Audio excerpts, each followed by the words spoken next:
આ મેલડીને આ કોણ લાવ્યું છે ને કેવી રીતે આવ્યા છે?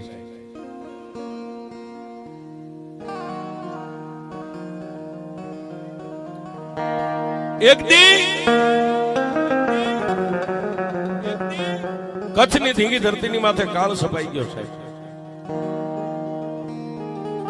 પરુષે છોડી પ્રેમદાન કાં તો જનેતાએ છોડી દીધા પોતાના બાપ.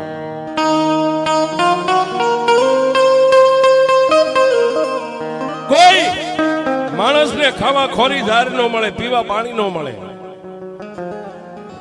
અને કદાચ રાતે કોઈ ઝાડની માથે એક પાંદનું કૂપડું ફૂટ્યું હોય ને સાહેબ, તો દિવસે માણસ નજરમાં આવી જાય તો ઝાડ ઉપર ચડીને લીલું પાન તોડીને ખાઈ જાય. ગાયું મકોડા ફરકે આવો મયલ કાળ કચ્છની ધીંગી ધરતીની માથે સભાઈ.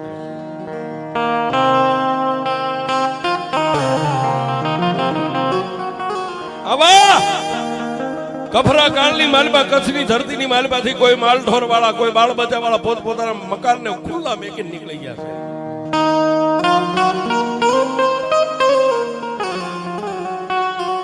બે ચાર ઘરના દેવી પૂજક નું દંગડું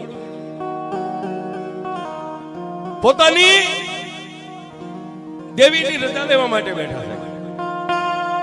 આપણે જે ભજન કરીએ અને દેવી પૂજક ભજન કરે એમાં લાખ ગાડાનો ફેર હોય છે.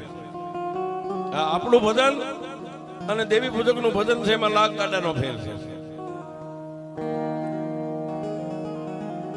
બે ચાર ઘરનું જે કઈ કબીલો પરિવાર હતો રાતે ભેગા થઈ અને સૌથી મોટો જે નામ જેનું દીતમલ છે, દીતમલ ને એટલું કીધું કે આપા કચ્છની ધરતી હવે આપણને બધાને ખાવા થોડે છે, કાંઈ નથી, ખાવા ખોરીદાર નથી, પીવા પાણી નથી.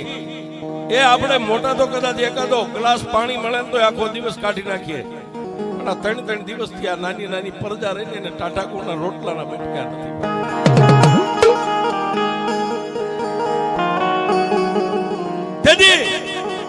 દીતમલે પોતાની માતા વિહળી અને એક કંડિયાની માલિપા માતા મેલડી બેઠેલી. માતા વિહળીની રજા લીધી એટલે માતા વિહળીએ કીધું કે દીતમલિયા, આ કચ્છની ધરતીને ના થડાને મેકીને હું માતા નહીં હાલો. તેથી દીતમલિયો કહેવા માંડ્યો,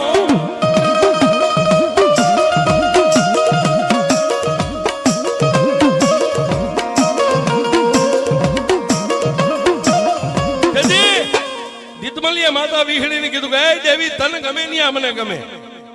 તું એમ કહેશ કે આ જગ્યાને મેકીને હું નહીં જાઉં તો મારી આ જગ્યા તને મુબારક, પણ મારી તને આ મેકીને જવાની તો હવે 1,500 આપતી હતી. માતા વિહળી આપી દીધી.